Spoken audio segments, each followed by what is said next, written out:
இமாம்களுடைய அகீதா சம்பந்தமாக தொடர்ந்து பல தலைப்புகளில் இன்ஷா அல்லாஹ் நம்ம படிக்க இருக்கிறோம். இதில் முதலாவதாக இமாம்கள், நம்முடைய 4 இமாம்கள், இமாம் அபு ஹனீஃபா, இமாம் ஷாஃபிஈ, இமாம் மாலிக், இமாம் அஹ்மத் இப்னு ஹம்பல், அவங்களுடைய சஹாபாக்கள் விஷயத்திலான கொள்கை என்ன?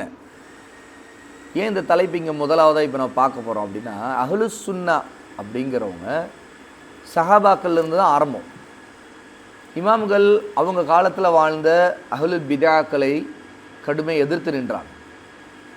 ஏன் அப்படின்னா, அஹ்லுல் பிதாக்கள் எல்லாருமே வழிகட்ட பிதத்வாதிகள், பலவிதமான வழிகட்ட கூட்டங்கள் எல்லாருமே சஹாபாக்களுடைய மன்ஹஜ் அவங்க பாதையிலிருந்து தடம் புரண்டவங்களாக தான் இருந்தாங்க. அப்போது இமாம்கள் தாங்கள் நபித்தோழர்களுடைய பாதையில் உறுதியாக நிற்கணும், அதுதான் சுன்னாவின் பாதை. ஏன்னா ரசூலுல்லாவால் வளர்த்தெடுக்கப்பட்ட, நேர்வழி காட்டப்பட்ட சரியான சமூகம் அவங்க தான், அவங்களுடைய பாதையில் நம்முடைய தீனை நாம் அமைச்சு கொண்டு போகணும் அப்படிங்கிறப்ப அப்போ வந்து சஹாபாக்களை பற்றி அவங்க நிலைப்பாடு மிக தெளிவாக இருந்துச்சு. பிதத்வாதிகள் வழிகட்டவங்க சஹாபாக்கள் விஷயத்தில் பலவிதமான குளறுபடி, ஏன்னா அவங்களுடைய பாதையை சஹாபாக்களுக்கு மாற்றமாக தான் இருந்துச்சு. சஹாபாக்களை புகழக்கூடியவங்களாக இருந்தாலும் பிதத்வாதிகள் பலர் அவங்களுக்கு மாறு செய்வாங்க. அவங்களுடைய பாதைக்கு மாற்றமான, மன்ஹஜுக்கு மாற்றமான ஒரு கொள்கைகளை உருவாக்கிட்டு போனாங்க. உதாரணத்துக்கு ஹவாரிஜுகள் சஹாபாக்களை எதிர்த்து நின்றாங்க, சஹாபாக்களுக்கு எதிராக போரே செய்தாங்க அவங்க. அதே மாதிரி ராஃபிதா, ஷியாக்கள், இப்படி பலரையும் அந்த காலத்தில் பிற்காலத்தில் வந்த எல்லா வழிகட்ட கூட்டங்களும் சஹாபாக்களுடைய பாதையை விட்டு மாறியது தான் காரணம். அப்போது சரி, இப்போ இந்த விஷயத்தில் இமாம்களுடைய நிலைப்பாடு சஹாபாக்கள் விஷயத்தில் என்ன? அவங்களில் யாராவது ராஃபிதாக்கள் மாதிரி சஹாபாக்களை வந்து ஏசக்கூடியவங்களாக இருந்தாங்களா?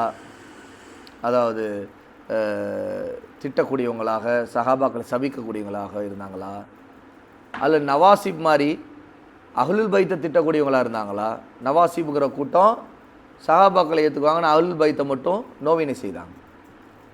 ரசூலுல்லாஹ்வுடைய குடும்பத்தை, அலி ரலியல்லாஹு அன்ஹு, ஹசன் ஹுசைனை, இப்படி அவங்க வந்து அந்த கொள்கையை அப்படி உருவாக்கிக்கிட்டாங்க நவாசிப் கூட்டம். அப்போ இதில் வந்து நம்முடைய இமாம்களுடைய கொள்கைகள் எப்படி இருந்தது அப்படிங்கிறது தான் நாம் இப்போ படிக்கிறோம்.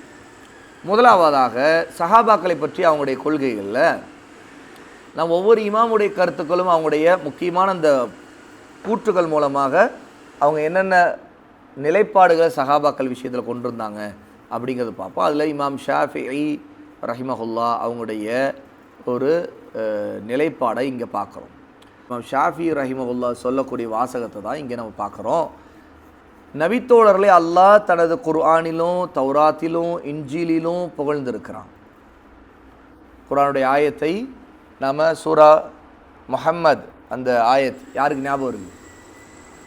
அல்லாஹ் தஆலா தௌராத்து இன்ஜீலில் நபித்தோழர்களை புகழ்ந்திருக்கிறாங்க. அதை பற்றி ஆயத்தை அல்லாஹ் எந்த ஆயத்தில் குறிப்பிட்ற ஞாபகம் இருக்குதா? முஹம்மது ரசூலுல்லாஹ் வல்லதீன மஅஹு அஷித்தாஉ அலல் குஃபாரி வர்ருஹமாஉ பைனஹும், அந்த ஆயத்தை தான் இங்கே இமாம் ஷாஃபி ரஹிமஹுல்லா குறிப்பிட்றாங்க. அந்த ஆயத்தை நேரடியாக குறிப்பிடல, அல்லாஹ் குர்ஆனிலும் தௌராத்தில் இன்ஜீலிலும் புகழ்ந்து, ஏன்னா அந்த ஆயத்தில் அல்லாஹ் தௌராத்தில் இன்ஜீலிலும் அவங்களை பற்றி சொல்லப்பட்டிருக்குன்னு சொல்கிறான். அவர்களின் சிறப்பை அவர்களுக்கு பின் எவரும் அடையாத அளவிற்கு தன் தூதருடைய சொல்லிலும் நிறுவியிருக்கிறான். ஏன் ரசூலுல்லாவும் பல சிறப்புகளை சொல்லியிருக்கிறாங்க. அவங்க அன்சாரிகள், முஹாஜிர்கள் 2 சாராரும் மிகச்சிறந்தவர்களாக, அதாவது அவங்களுடைய ஒரு கைப்பிடி அளவுக்கான தர்மம் நாம் வந்து உஹது மலை அளவுக்கு தர்மம் செய்தாலும் நம்முடைய இது சமமாகாது. அவ்வளோ சிறப்பை ரசூலுல்லாஹி ஸல்லல்லாஹு அலைஹி வஸல்லம் சொல்லியிருக்கிறாங்க. அல்லாஹ்வின் கருணை அவர்களுக்கு உண்டாகட்டும் ரஹிமஹுமுல்லா. தன்னிடம் சித்திகூன், சுஹதா, சாலிஹூன் என்று உயர்ந்த அந்தஸ்துகள் இருப்பதையும் அவர்கள் அதை அடைவார்கள் என்றும் நற்செய்தி சொல்லியிருக்கிறாங்க. அல்லாஹ் தஆலா குர்ஆனில் அவங்களை பற்றி நற்செய்தி சொல்கிறார். அதாவது அவங்களில் சித்திகீன்கள், சுஹதாக்கள், சாலிஹீன்கள். அதாவது சித்திகீன்கள்னால் ஈமானில் உண்மையாளர்கள், சுஹதாக்கள் அல்லாஹ்வுக்காக உயிர் கொடுக்கிறவர்கள், சாலிஹூன்கள் மிகச்சிறந்த நல்லவர்கள். அவங்களில் அந்த அந்தஸ்துகள், உயர்ந்த அந்தஸ்துகள், ஒவ்வொரு படித்தரம், நபிமார்களுக்கு அடுத்த படித்தரம் இதுதான். அதாவது சித்திகீன்கள் அடுத்த சுகதா, அதுக்கடுத்து சாலிஹீன். இந்த படித்தரங்களில் அவங்க அடைவாங்க அப்படின்னா அல்லாஹ் தஆலா நற்செய்தி சொல்லியிருக்கிறான். அவர்கள் தாம் அல்லாஹ்வின் தூதர் அவர்களுக்கு வஹி இறங்கி கொண்டிருந்த போது அதற்கு நேரடி சாட்சிகளாக இருந்து அதை நமக்கு வழங்கி சென்றவர்.